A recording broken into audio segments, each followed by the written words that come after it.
नमस्कार दोस्तों, स्वागत है आप सभी का आकाश भैया की पाठशाला में। आज हम क्लास 9th मैथ का चैप्टर 1 पढ़ेंगे, संख्या पद्धति। क्या पढ़ेंगे? आज हम पढ़ेंगे क्लास 9th का अध्याय नंबर 1 पहला पार्ट, जो कि हमारा पहला चैप्टर क्या है, संख्या पद्धति। ठीक है दोस्तों। तो आज हम इसके बारे, जो हमारी संख्या पद्धति है, इसके जितने भी बेसिक कॉन्सेप्ट होते हैं, हम इन सभी कॉन्सेप्ट के बारे में आज हम जानेंगे। तो बात आती है संख्या पद्धति। संख्या पद्धति में क्या होता है, सबसे पहले हम जानेंगे संख्या कितने प्रकार की होती है। क्या जानेंगे? हम जानेंगे संख्या।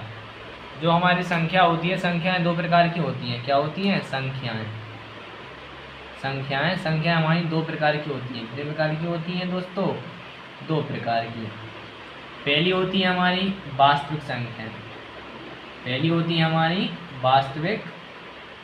संख्याएं। ये होती हैं, पहली होती है हमारी वास्तविक संख्याएं, और दूसरी होती है हमारी काल्पनिक संख्याएं। कौन सी संख्याएं?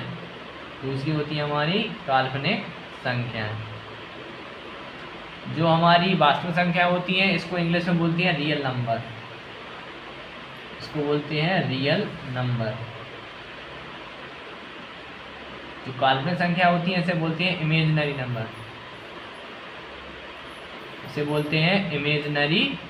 नंबर। तो संख्या पद्धति के अंदर संख्याएं जो होती हैं, हमारी संख्याएं दो प्रकार की होती हैं। एक होती हैं वास्तविक संख्याएं, एक होती हैं काल्पनिक संख्याएं। तो जो वास्तविक संख्या होती है रियल नंबर, और काल्पनिक संख्या जो होती है इमेजिनरी नंबर। तो हमें कक्षा 9 में हमें पढ़नी है वास्तविक संख्या। कौन संख्या पढ़नी है दोस्तों? वास्तविक संख्या। जो इमेजिनरी संख्या होती हैं, इमेजिनरी नंबर्स, तो जो इमेजिनरी नंबर्स होते हैं, इन्हें हमें क्लास 11th में पढ़ना होता है। कितने पढ़ना होता है? 11th में। तो हमें पढ़ना है वास्तविक संख्या। क्या पढ़नी है? हमें पढ़नी है वास्तविक संख्याएं। तो हम वास्तविक संख्याएं के अंदर जानेंगे। वास्तविक संख्याओं के अंदर भी कई प्रकार की संख्या होती हैं। जैसे कि पहली होती हैं प्राकृतिक संख्याएं। क्या होती हैं? प्राकृतिक संख्याएं। और एक होती हैं पूर्ण संख्याएं। कौन सी संख्याएं? पूर्ण संख्याएं। जो पूर्ण संख्याएं होती हैं, इसे इंग्लिश में बोलते हैं होल नंबर। और जो प्राकृतिक संख्या होती हैं, इसे बोलते हैं नेचुरल नंबर। अब हम जानेंगे प्राकृतिक संख्या कौन सी होती है। तो प्राकृतिक संख्याएं वे संख्या होती है जिनकी गिनती 1 से प्रारंभ होती है। किससे प्रारंभ होती है? प्राकृतिक संख्या जैसे 1, 2, 3, 4 ... अनंत तक। तो प्राकृतिक संख्या वे संख्या होती हैं जिनकी गिनती 1 से प्रारंभ हो अनंत तक, वो प्राकृतिक संख्या होती हैं। और पूर्ण संख्या कौन सी होती हैं? पूर्ण संख्या वे संख्या होती हैं जिनमें 0 को सम्मिलित किया जाए। किनको किया जाए? 0 को ... अनंत तक। यानी प्राकृतिक संख्या वे संख्या होती हैं जिनकी गिनती 1 से प्रारंभ हो अनंत तक, और पूर्ण संख्या वे संख्या होती हैं जिनमें हम 0 को सम्मिलित कर लेते हैं। वे हमारी होती हैं पूर्ण संख्याएं, और जिनमें 0 नहीं, जिनकी गिनती 1 से प्रारंभ होती है, वो होती है हमारी प्राकृतिक संख्या। ठीक है। अब इसके अंदर भी हम कई प्रकार की प्राकृतिक संख्या जो होती हैं, इसके भी अंदर हम पढ़ेंगे परिमेय संख्या और अपरिमेय संख्या। क्या पढ़ेंगे? इसके अंदर हम पढ़ेंगे परिमेय संख्या। क्या पढ़ेंगे? इसके अंदर हम पढ़ेंगे परिमेय संख्या और अपरिमेय संख्या। क्या पढ़ेंगे? इसके अंदर हम पढ़ेंगे परिमेय संख्या और अपरिमेय संख्या। जो परिमेय संख्या होती है, इसे बोलते हैं रेशनल नंबर। और जो अपरिमेय संख्या होती हैं, इसे बोलते हैं इरेशनल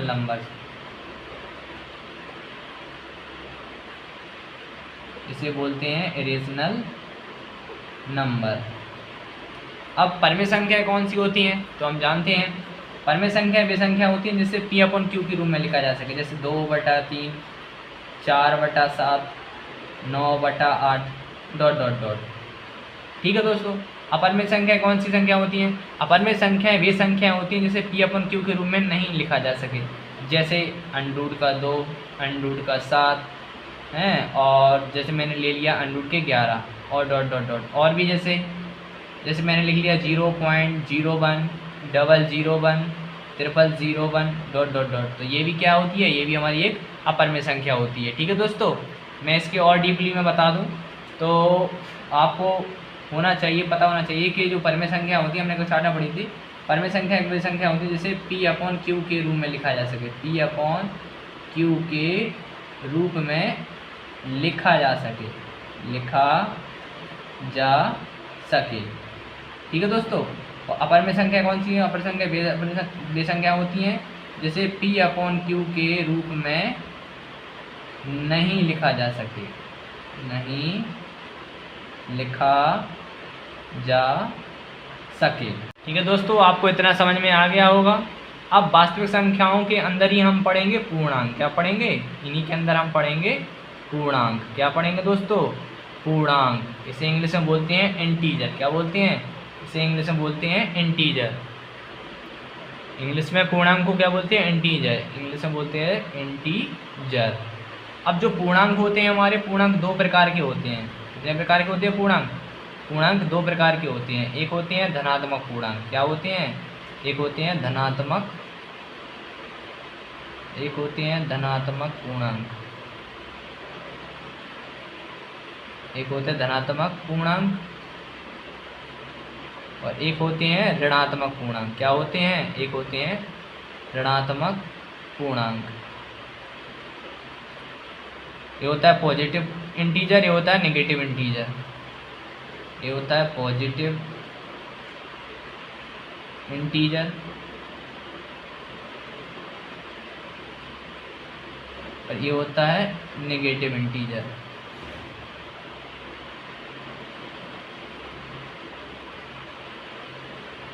जैसे हम समझते हैं तो पूर्णांक हमारे, हम आपको बता दें तो पूर्णांक कौन कौन से होते हैं। पूर्णांक होते हैं जैसे हमारा 0, 1, 2, 3, 4, 5, 6, 7, 8, 9। तो 0 से लेके 9 तक हमें ये कितने होती हैं? हमारे पूरे 10 पूर्णांक होते हैं। कितने होते हैं? 10 पूर्णांक। एक चीज़ ध्यान रखना दोस्तों, पूर्णांक की बात की जाती है तो हम सिर्फ बात करते हैं सिंगल डिजिट की। किसकी बात करते हैं? हम करते हैं सिर्फ सिंगल डिजिट की। अगर हम पूर्णांक पूछा जा रहा है तो वो आपको ध्यान रहना चाहिए आपके मन में कि सिंगल डिजिट होता है पूर्णांक। और यदि बात की जाती है आपसे संख्या की, किससे? संख्या की, तो संख्या क्या होता है? दो पूर्णांक मिलकर एक संख्या बनाती हैं। दो पूर्णांक मिलकर एक संख्या बनाते हैं। ठीक है दोस्तों। अब बात आती है धनात्मक पूर्णांक की और ऋणात्मक पूर्णांक की। तो धनात्मक पूर्णांक जैसे कि 1, 2, 3, 4 डॉट डॉट डॉट 9 तक, तो ये क्या है? हमारे धनात्मक पूर्णांक हम चाहते हैं तो इसमें प्लस का चिन्ह भी लगा सकते हैं। हमारे धनात्मक पूर्णांक होते हैं। वैसे कोई संख्या यदि कोई पूर्णांक प्लस में हो तो उसमें प्लस का चिन्ह लगाएं, अन्यथा ना लगाएं। लेकिन जो हमारा ऋणात्मक पूर्णांक होता है इसमें चिन्ह लगाना अनिवार्य होता है। -1, -2, -3 डॉट डॉट डॉट -9 तक। ये होते हैं हमारे ऋणात्मक पूर्णांक, ये होते हैं हमारे धनात्मक पूर्णांक। इतना समझ में आ गया होगा। अब हम पढ़ते हैं इसी के अंदर शांत संख्या और अशांत संख्या। इसी के अंदर हम पढ़ते हैं शांत संख्या। इसी के अंदर हम क्या पढ़ते हैं? शांत संख्या और पढ़ते हैं अशांत संख्या। क्या पढ़ते हैं? अशांत संख्या। तो शांत संख्या क्या होती है? तो शांत संख्या वे संख्या होती हैं जो जिनमें शेषफल नहीं बचता है, और अशांत संख्या वे संख्या होती है जिनमें शेषफल बचता है, वो कटती नहीं है। जैसे अशांत संख्या की बात करूं मैं, तो अशांत संख्या जैसे मैं 1 का भाग करता हूं 3 में, 1 का भाग करूं 3 में तो 3 का भाग करता हूं मैं 1 में, तो यहाँ पर कितना पॉइंट लगा दिया तो यहाँ पे 0 बढ़ जाएगा। 3 त्रिका 9, 1 आ गया। दूसरा लग गया तो 0 बढ़ जाएगा। 3 त्रिका 9, फिर 1 आएगा, फिर 0 लेंगे, फिर 3 त्रिका 9, यानी इसी तरह 3 3 3 3 आता रहेगा। तो ये कैसी संख्या है? ये हमारी अशांत संख्या है। अब बात आती है शांत संख्या की। तो शांत संख्या में जैसे मैंने 5 का भाग कर दिया 2 में, 5 का भाग मैंने कर दिया 2 में, तो मैं 5 का भाग करूँ 2 में तो 0 पॉइंट लगा के मैं यहाँ पे 0 बढ़ा सकता हूँ। जब 5 का भाग करेंगे तो 20 में कितने बार में जाएगा? 4 बार में। 5 चौका 20, तो ये पूरा कट गया। ये होती है शांत संख्या, ये होती है अशांत संख्या। ठीक है दोस्तों। ठीक है दोस्तों, आप लोगों को आ गया होगा समझ में कि संख्या क्या होती हैं, वास्तविक संख्या के अंदर क्या क्या होता है। अब इसके बाद हम अपनी पहली अभ्यास प्रश्नावली 1.1 लगाना प्रारंभ करते हैं। तो हमारी प्रश्नावली 1.1 का पहला सवाल ये दिया गया है, क्या 0 एक परिमेय संख्या है? क्या आप इसे P/Q के रूप में लिख सकते हैं जहाँ P और Q पूर्णांक है और Q does not equal to 0। तो हम पहला सवाल सॉल्व करते हैं। क्या कहा गया है पहले सवाल में? पहले सवाल में कहा गया है क्या 0 एक परिमेय संख्या है? क्या आप इसे P/Q के रूप में लिख सकते हैं जहाँ P और Q पूर्णांक है और Q does not equal to 0। तो हम यहाँ पे लिखते हैं सॉल्व। देखो दोस्तों बहुत ही सरल है, एक लाइन का सॉल्व है, एक लाइन में हो जाएगा। इसमें कहा गया है कि P जो हमारा 0 है क्या है? इसमें कहा गया है 0। क्या कहा गया है? 0। यानी जो हमारा 0 यानी जो हमारा 0 होता है उसे क्या हुआ? एक परिमेय संख्या है। तो इसका आंसर हम लिखेंगे, हाँ क्या लिखेंगे? इसका आंसर लिखेंगे हाँ, शून्य एक परिमेय संख्या है। अब बोला गया है आगे, क्या आप इसे पी अपन क्यू के रूप में लिख सकते हैं? तो हाँ, देखो कैसे, तो हमारे पास है शून्य, क्या है, जीरो, तो जीरो के बटे में हम एक लिख सकते हैं। क्या लिख सकते हैं? जीरो के बटे में एक, क्योंकि हम जब एक का भाग जीरो में करें तो जीरो आएगा, यानी हम इसे पी अपन क्यू के रूप में लिख सकते हैं। तो हम यहाँ पे लिख देंगे हाँ शून्य, हाँ शून्य एक परिमेय संख्या है और इसे पी अपन क्यू के रूप में लिख सकते हैं। और उसमें कहा गया है Q does not equal to zero, यानी इसे हमने क्या लिखा है, इसे हमने पी अपन क्यू के रूप में लिख लिया। तो इसमें जो क्यू है, जो क्या क्यू क्या रखा है हमने, इसमें लिखा गया है Q does not equal to zero, यानी हमें क्यू जीरो नहीं रखना है और हमने यहाँ पे क्यू जीरो नहीं रखा है। तो इसमें आंसर आप लिख देंगे हाँ शून्य एक परिमेय संख्या है, ऐसे पी अपन क्यू के रूप में लिख सकते हैं। तो इसका आंसर आप लिख सकते हैं, आगे लिख देना हाँ इसे पी अपॉन क्यू के रूप में लिख सकते हैं, लिख सकते हैं, पहला आंसर। ठीक है दोस्तों, समझ में आ गया। अब अगला सवाल लगाते हैं हम। तो अगला सवाल क्या है दोस्तों हमारा? अगला सवाल है हमारा 3 और 4 के बीच 6 परिमेय संख्याएं ज्ञात कीजिए। ठीक है, हम अपना सॉल्व करते हैं। तो यहाँ पे हम क्या लिखेंगे? यहाँ पे हम लिखेंगे सॉल्व। देखो इसे सॉल्व कैसे करना है, इसमें कहा गया है कि 3 और 4 के बीच हमें 6 परिमेय संख्या ज्ञात करनी। कितनी करनी है? 6। जब भी हमें जितनी परिमेय संख्या ज्ञात करनी हो, जैसे मान लो हमें 6 परिमेय संख्या ज्ञात करनी है, तो हम क्या करेंगे? 6 में 1 जोड़ देंगे, कितना आएगा? 7। कितना आया? 7। तो हमें किसके बीच में निकालनी है? हमें निकालनी है 3 और 4 के बीच में। किसके बीच में? 3 और 4 के बीच में हमें 6 परिमेय संख्या निकालनी है। तो क्या किया हमने? 6 में 1 जोड़ दिया 7, और क्या करेंगे हम? 7 का ऊपर नीचे गुणा कर देंगे दोनों संख्याओं में, यानी 7 में हम ऊपर नीचे गुणा करेंगे। तो ऊपर हमने 7 से गुणा किया, इसके नीचे हमने बटे में 1 मान लिया, इसमें भी हमने ऊपर नीचे 7 से गुणा, इसमें भी हम ऊपर 7 से गुणा करेंगे और नीचे हम 7 से गुणा करेंगे। तो हमने इसमें गुणा किया, कितना आया? 30 7 21, 7 एकम 7, और यहाँ पे कितना आएगा? 7 चौको 28 और 7 एकम 7। ठीक है दोस्तों, तो अब यहाँ पे लिखेंगे हम 6 परिमेय संख्याएं बराबर, क्या लिखेंगे? यहाँ हम लिखेंगे 6 परिमेय संख्याएं बराबर। तो हमें किसके बीच में निकालनी थी? 3 और 4 के बीच में। तो हमने इसमें क्या किया? 6 में 1 जोड़ा 7, ऊपर नीचे गुणा कर दिया। तो अब देखो ये 21/7 और ये लिखा 28/7। तो 21 के आगे क्या आएगा? 22/7, 23/7, 24/7, 25/7, 26/7, 27/7। तो कितनी हो गई? 1 2 3 4 5 6। ये क्या होगा दोस्तों? हमारा आंसर। यही हमारा आंसर देखो दोस्तों उत्तरमाला में आ रहा है, आंसर शीट में भी यही हमारा आंसर आ रहा है। इसका हम आंसर देखते हैं।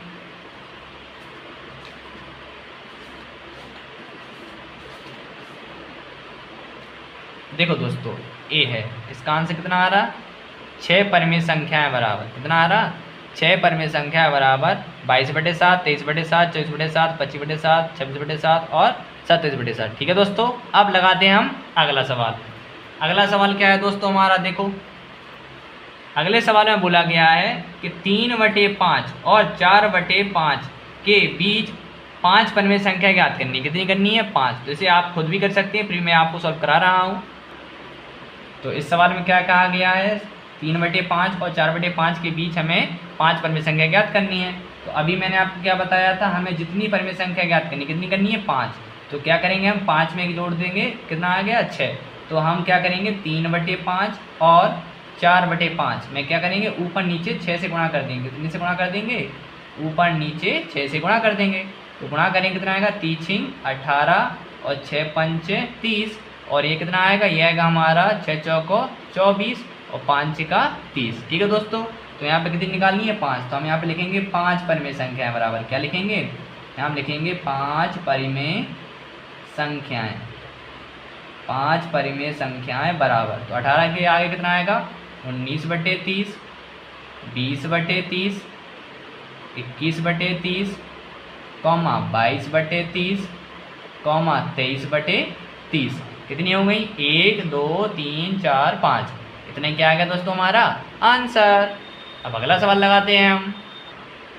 तो अगले प्रश्न में क्या है दोस्तों? अगले प्रश्न में हमें सही गलत दिए गए हैं, बताना है कारण के साथ कि उत्तर सही है या गलत है। ठीक है दोस्तों, तो मैंने आपको विद कारण के बताते हैं कि सत्य है या असत्य है। तो पहला है हमारा, पहला क्या कहा गया है? पहले सही गलत में कहा गया है प्रत्येक प्राकृत संख्या एक पूर्ण संख्या होती है। दोस्तों इसमें कहा गया है प्रत्येक प्राकृत संख्या, प्राकृत संख्या मतलब होता है प्राकृत संख्या, प्रत्येक प्राकृतिक संख्या एक पूर्ण संख्या होती है, बिल्कुल होती है। तो हमारा क्या हो जाएगा पहला 7। क्यों हो जाएगा? क्योंकि दोस्तों मैंने आपको देखो बेसिक में बताया था कि जो हमारी प्राकृतिक संख्या होती हैं, प्राकृतिक संख्या जो होती हैं, प्राकृतिक संख्या 1 से प्रारंभ होती हैं और जो पूर्ण संख्या होती हैं वो 0 से प्रारंभ होती हैं। यानी प्राकृतिक संख्या 1 से शुरू होती हैं और जो पूर्ण संख्या होती हैं वो 0 से शुरू होती हैं। यानी जो 1 से लेकर ये जितनी भी गिनती रहती हैं वो पूर्ण संख्याओं के अंदर आती हैं। यानी प्रत्येक प्राकृतिक संख्या एक पूर्ण संख्या होती है। तो पहला क्या हो जाएगा हमारा दोस्तों? 7 हो जाएगा। क्या हो जाएगा दोस्तों? पहला हमारा हो जाएगा 7। दूसरा क्या है? दूसरे में कहा गया है प्रत्येक पूर्णांक एक पूर्ण संख्या होती है। उसमें कहा गया है कि प्रत्येक पूर्णांक एक पूर्ण संख्या होती है। तो ये होगा हमारा गलत। क्यों? क्योंकि दोस्तों उसमें कहा गया है कि प्रत्येक पूर्णांक की पूर्ण संख्या, जैसे कि -2 है हमारा, क्या है दोस्तों? -2। मैंने -2 ले लिया, तो क्या ये एक पूर्ण संख्या है? नहीं है। क्यों नहीं है? क्योंकि हमारी पूर्ण संख्या 0 से स्टार्ट होती है, 0, 1, 2, 3। तो ये एक पूर्णांक तो है किंतु क्या नहीं है? एक पूर्ण संख्या नहीं है। ठीक है दोस्तों, ये भी समझ में आ गया होगा। तीसरा क्या है दोस्तों हमारा? तीसरे में कहा गया है कि प्रत्येक परिमेय संख्या एक पूर्ण संख्या होती है। प्रत्येक परिमेय संख्या एक पूर्ण संख्या होती है। तो ये हमारा क्या है दोस्तों? असत्य है। क्या है? तो इसका जो तीसरा वाला है प्रत्येक परिमेय संख्या एक पूर्ण संख्या होती है, तो ये गलत है। क्यों है गलत? क्योंकि जैसे उसमें कहा गया कि प्रत्येक परिमेय संख्या एक पूर्ण संख्या। अब परिमेय संख्या के लिए जैसे मैंने ले लिया 1/2। क्या ले लिया? मैंने 1/2 ले लिया। अब यह एक परिमेय संख्या तो है क्योंकि संपीय अपवर्ग क्यों के रूप में लिख सकते हैं। और उसमें कहा गया है कि प्रत्येक परिमेय संख्या एक पूर्ण संख्या होती है, तो नहीं होती। क्यों नहीं होती है? क्योंकि पूर्ण संख्या कहाँ से प्रारंभ होती है? 0, 1, 2, 3 ... होती है कि नहीं होती है? तो यदि हम इसमें 1/2 जो P/Q के रूप में है, इससे अब ये पूर्ण संख्याओं के अंदर तो आ नहीं रहा 1/2। तो ये क्या हो जाएगा दोस्तों? असत्य। ये हमारे जो थे प्रश्नावली 1.1, हमारी प्रश्नावली पहली थी 1.1 के जो पूरे सवाल थे हमने लगा लिए हैं। इसी के साथ हमारी पहली अभ्यास खत्म होती है। यदि कोई प्रश्न आपको समझ में नहीं आ रहा है तो आप वीडियो को दोबारा देखिए, आपको सवाल समझ में आ जाएगा। और वीडियो को जितना हो सके ज़्यादा से ज़्यादा शेयर कीजिए। यदि आप चैनल पर नए आए हों तो चैनल को सब्सक्राइब कीजिए।